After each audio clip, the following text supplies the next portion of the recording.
I'm home all alone today because my husband left to go watch the boxing match with our son tonight. So I'm going to be putting up some low voltage landscape lighting while he's gone. In this video, I'm going to show you what comes in the box, demo these for you, and give you my honest opinion. Let's get started.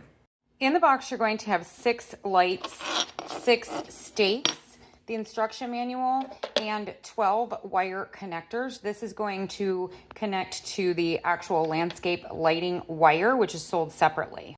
Use the Allen key that they give you to unscrew the little screw here because we need that to attach it to the bottom of the light. We're going to first put this little piece over the wire, and then we're going to screw the other piece on with the spike.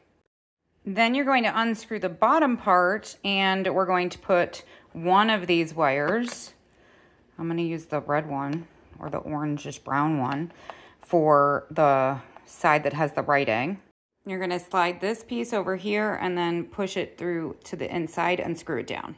And give it a quick little tug test. It should stay in there. If you want to make sure, you just bend this over so that this piece actually connects to this wire. And that's it. That's how we do our connectors. Now we're going to do the other side, the blue one, with a different connector on the other wire. This is what it should look like when you're done. And then this connects to the light. You also need a low voltage lighting converter, which is also sold separately. Unfortunately, the outside view is going to have to wait because the inverter is too heavy for me to hang up. If you are looking for low voltage landscape lights that are easy to assemble and easy to use, these are a really great option. They're also very bright, but not in a bad way.